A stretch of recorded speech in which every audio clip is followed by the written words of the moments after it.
The noise of breaking glass was still loud in my ears when I felt the feeling in the air change. My child was kneeling down, crying hard. But before I could get to her, everything seemed to move slowly.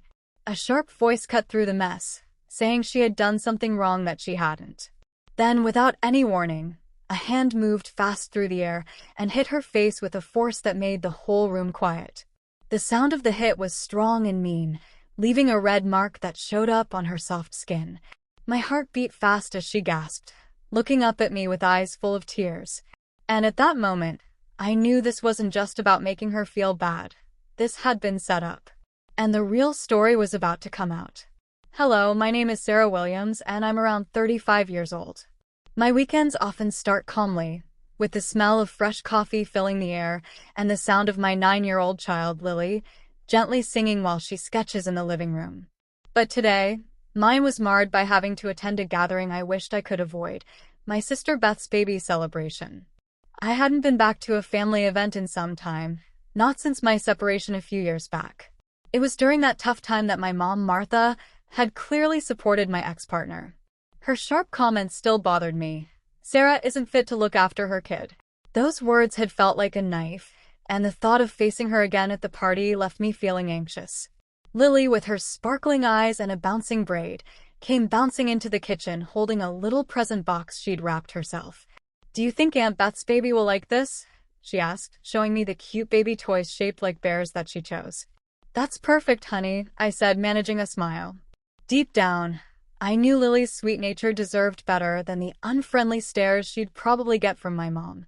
As I tied the pink ribbon on the gift box, my mind wandered back to the lots of occasions Martha had brushed Lily aside, acting like she wasn't there. Since Beth getting pregnant, my mom had become extremely focused on her. Everything she talked about was Beth's health, what she was eating, the baby, while Lily and I were left feeling ignored. Today, I felt I had to go. I couldn't take away Lily's chance to celebrate her new cousin, even though it would be tough for me. We left the house, Lily chatting away happily in the back seat as I drove toward the Regal Suites where the baby party was being held. With every mile, my heart beat quicker. I tried to tell myself it wouldn't be awful, but the day felt off as though a problem was building up secretly beneath the surface. I had no idea how true that feeling was yet. The Regal Suites was everything you'd expect for a fancy family function. Shiny stone floors, sparkling hanging lights, and workers in neat outfits. As Lily and I entered the main hall, the smell of sweet treats and flowers met us. Pink and gold balloons drifted from the ceiling, and the words "Little One Arriving" gleamed in gold writing above the present table, which was already stacked with gifts wrapped in softly colored wrapping and bows. Lily pulled on my sleeve, her eyes bright as she saw all the decorations. "It's so pretty, Mommy." "It is," I softly agreed, though I was watching my mom, Martha, standing by the far corner of the room, dressed in a nice gray dress and some pearls. She had the same usual chilly, judging expression she always wore. Feeling me look, she turned and met my eyes, her face turning immediately stern. I made myself keep walking. "Let's go, Lily. Let's find a place for the present." Beth, who was about 7 months pregnant and looking happy in a light pink maternity dress, saw us and beckoned us closer. "Sarah, you came," she exclaimed, giving me a quick hug before bending to give Lily a gentle hug. "And you brought this sweet girl." Lily smiled wide. "I chose a gift for the baby myself." Beth gave a warm smile, but before that could continue, Martha jumped in.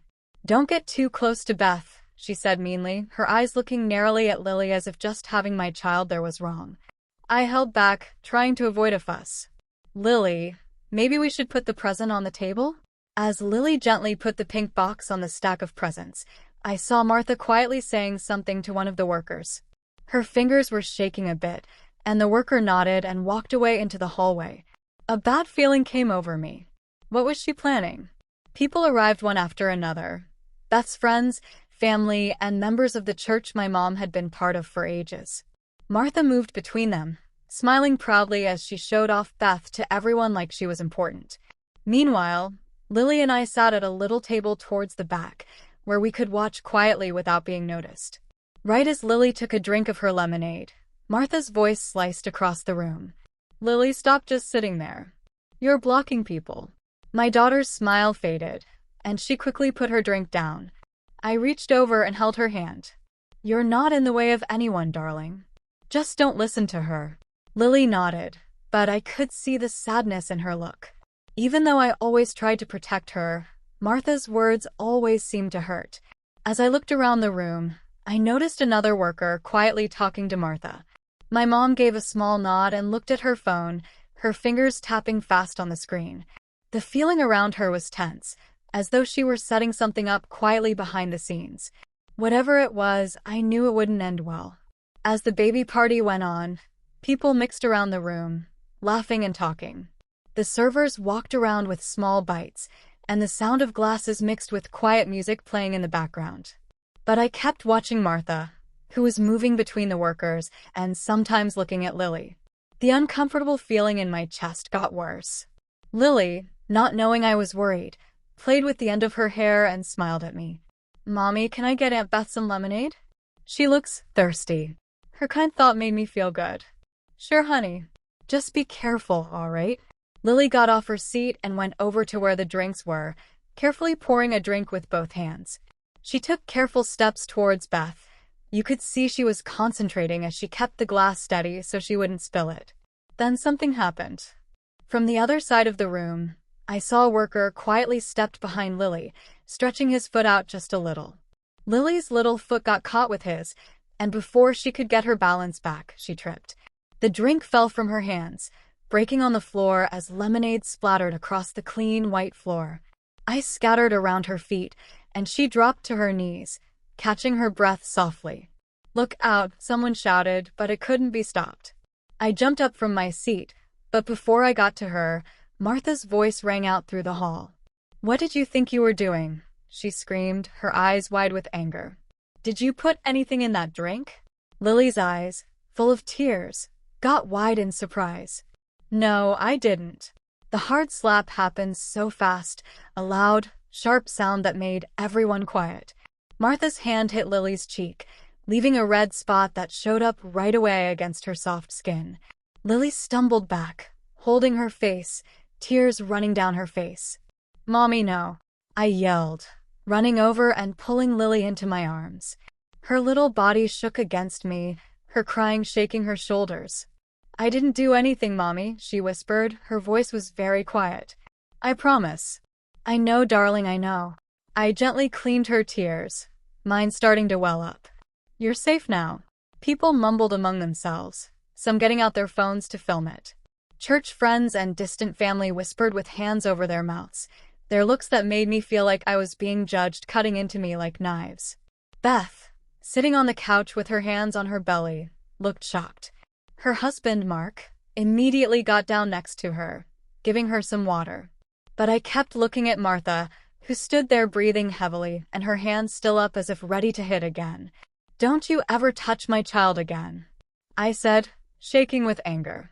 "What's wrong with you?" Before Martha could answer, one of the workers bent over and picked up something from the ground, a light pink envelope, a little wet on the sides. He looked at it closely, then turned to me. "This was under the table," he said. "It doesn't seem like it should be here." I looked at the envelope as my heart thumped fast. I had no idea what was inside, but I felt it was important. And seeing how quickly Martha's face changed, her face turning pale, her hands starting to shake, I knew I was right. The light pink envelope shook a little in the worker's hand as he held it up for everyone to see. The mumbling among the people got louder. Everyone got really curious. I held Lily tighter, protecting her as she hid her face in my chest. "Where did that letter come from?" Martha demanded, voice shaky but still sounding bossy. "Under the table," the worker answered clearly. "It's a bit wet, but it seems important." I saw Martha's hand twitch, as if she wanted to grab the letter, but she stopped, her eyes looking quickly at the security head who had just come into the room. He was a big, serious man in a dark suit, and his eyes were sharp as he looked at everything. He gave a quick nod to the worker, who gave him the letter. "Let's see what's inside," the head of security said, opening the letter carefully. Inside were some folded papers, but it was the notes written by hand at the top that I noticed. I knew the neat, familiar writing right away. Martha's writing. I gasped quietly, and Martha's face clearly went pale. As the head of security unfolded the papers, he read what was inside, and his face got serious. "This looks like clear directions for what happened today," the head of security announced, his voice breaking the quiet in the room. "It mentions working with the staff, where Lily should be, and clear orders to make sure something went wrong during the baby party." The room filled with surprised whispers. Beth put a hand over her mouth, her eyes widening and filling with tears as she looked at our mom. Mark put his arm around her, quietly telling her something to calm her down. Martha completely lost her calmness. She tried to rush forward and grab the papers, but the head of security quickly moved them away. "These papers are proof, madam. Please stay back," he said strongly. Sweat shined on Martha's forehead, and her lips shook as she found it hard to talk. "I was just trying to look after the family," she stuttered. "That kid is a problem. She's always been a problem, just like her mother." Lily's crying got louder, and I felt my anger explode. "You think hurting a 9-year-old is protecting the family?" I shouted. "You planned this, right? You wanted Lily to mess up, to embarrass me in front of everyone." Martha shook her head fast, trying to say it wasn't true, but the proof was right there on the paper. Her breathing got fast, and she stepped back, holding onto a chair to stay standing. "Mommy, what's happening?" Beth's voice cut through the confusion, shaking with confusion and fear. "Why would you do something like this?" "Because." Martha's voice broke, tears running down her face. "Every time I see Lily, I see the same backstabbing, the same letdown I saw in her dad. I couldn't." She stopped, her crying making it hard to talk. Before anyone could say anything, another voice eased the tension. "Actually," the head of security said, stepping closer, "we have more proof." He got out a tablet and touched the screen. "The hotel cameras recorded everything being set up, including your meeting with our workers last night." The color completely left Martha's face. "No, please, you don't get it," she whispered. "Oh, we understand completely," the head of security said coldly. "And the police will too." "No, wait." Martha's voice cracked as she tried to get towards the head of security, but 2 hotel workers stopped her path. The people, now completely focused, whispered quickly among themselves, their looks of judgment burning into her. Lily held onto me tighter, her little body shaking in my arms. The head of security calmly adjusted the tablet and looked at me. "I've already called the police, madam. They're coming." Beth, still sitting on the couch, made a quiet sound and held her stomach. Mark panicked and got down beside her, giving her more water as she found it hard to breathe evenly. "Stay with me, Beth," he whispered, looking at me for help. "I'll call for help," I said fast, feeling for my phone as I gently touched Lily's hair with my other hand. But even while I was calling, I was still watching Martha, whose calm look had totally vanished. Her face that had been put together was now covered in tears, her makeup messy, and her eyes wide and desperate. The sound of sirens far off meant her time was almost up. "I only wanted to look after this family," she shouted, falling onto a chair. "Don't you get it? That kid reminds me of everything that went wrong. Every time I look at her, I see him. The man who walked out on me, embarrassed me, and ruined my life." My chest hurt as I held Lily tighter. "She's just a kid, Mommy. She didn't do anything wrong. Whatever pain her dad caused you, it has zero to do with her." Martha gave a harsh laugh, wiping her tears with shaking hands. "You don't know how it feels to have your whole world torn apart, to be left with only money troubles and shame while everyone at church talks about you behind your back." "Yes, I do," I whispered, "because you made me feel that same way after my separation." Martha stopped, her breath catching when she heard what I said. Maybe for the first time, I saw a tiny bit of regret in her eyes. But it was too late. The doors to the party hall opened suddenly, and 2 police officers came in, their shoes clicking on the stone floor. Everyone went quiet as they walked towards the head of security, who gave him the light pink letter and the tablet that had the video. Martha stood there, her unsteady legs shaking, her hands pressed together like she was praying. "Please, just stop," she pleaded, her voice almost a whisper. A police officer carefully put a hand on her arm. "Madam, we need you to come with us so we can ask you some questions." "No." Jessica's cry rang out, full of hurt and deep sadness. Tears streamed down her cheeks as she held her stomach gently. Mom, how could you do this? To us? To Olivia. Brenda looked at her daughter, her mouth trembling slightly. I only wanted to keep the baby safe. I thought if I removed the issue, you would finally have that perfect family life. Jessica shook her head slowly, tears still falling steadily. You didn't protect anyone. You ruined everything for us. The officer guided Brenda softly towards the way out, but before she could walk through, Olivia's quiet voice made her pause. Grandma. Olivia's eyes, still red from crying, looked up at her. I was frightened of you, but I didn't want to dislike you. I thought we were all family. A tear rolled down Brenda's cheek. We are family, she whispered back, her voice cracking. But I've messed things up too much. I stood there, watching her disappear through the doorway, her shape getting smaller the further she went. The weight of years filled with hurt, being let down, and anger seemed to be lifted from my shoulders, but it left a hollow, empty feeling behind.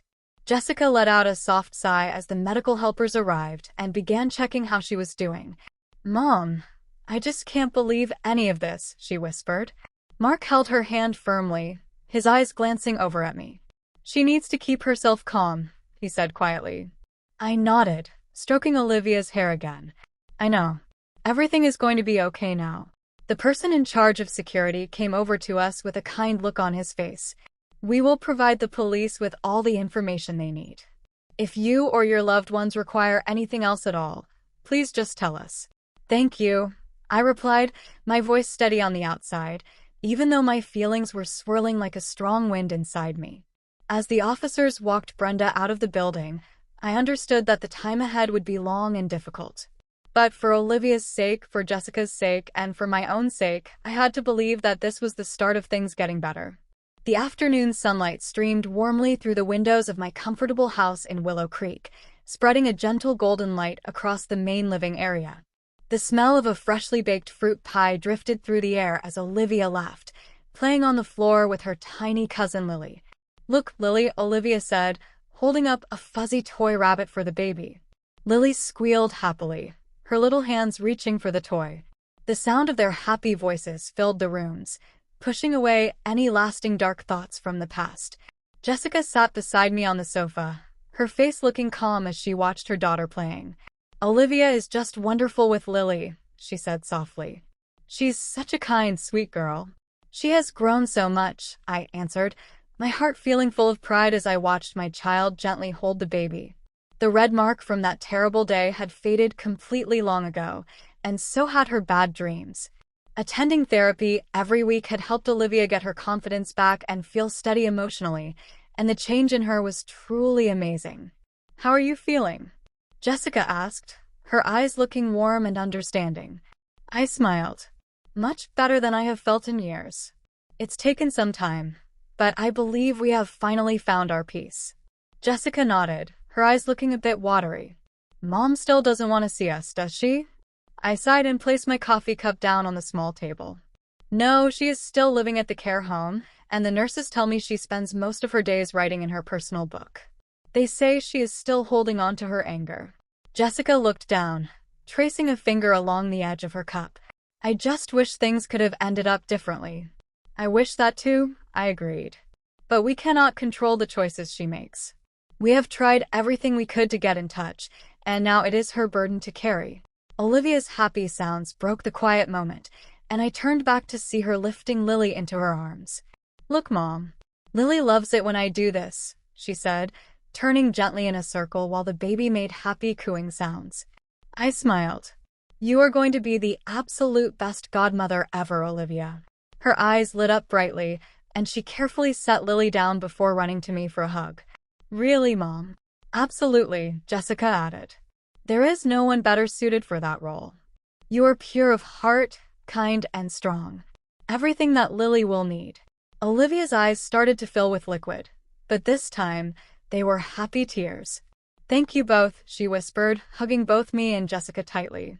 The kitchen door made a soft sound as it opened, and David, Jessica's partner, walked in carrying Lily's feeding bottle. Food will be ready soon, he said with a kind smile. Elise, you really have to show me how you bake a pie like this one day. I gave a little laugh. That is a special family recipe, but maybe I will share it with you someday. He laughed softly and went back into the kitchen, leaving Jessica and me alone for a little bit. We are much stronger now, she said, her voice sounding certain and true. What happened some months back broke us in some ways, but it also gave us the chance to build ourselves back up. I nodded my head, feeling the truth of her words deep inside me. Brenda's actions might have fractured the family unit, but they did not completely destroy it. We are creating something much better now. Outside, the leaves on the trees rustled softly in the air movement, their bright yellow and red colors shining in the setting sun's light. Olivia lifted Lily up again, twirling around while the baby made happy noises. For the first time in many years, I felt something I had not allowed myself to feel for a long time: hopefulness. Jessica placed a hand on mine, squeezing it gently. We can handle this, Elise. We have found our way back to the light again. I smiled, watching my child's laughter fill the air, knowing that despite everything we had lived through, we had come out stronger, closer, and prepared for whatever was coming. Yes, I thought to myself, the chains of the difficult past had been broken, and now it was time to completely welcome the future.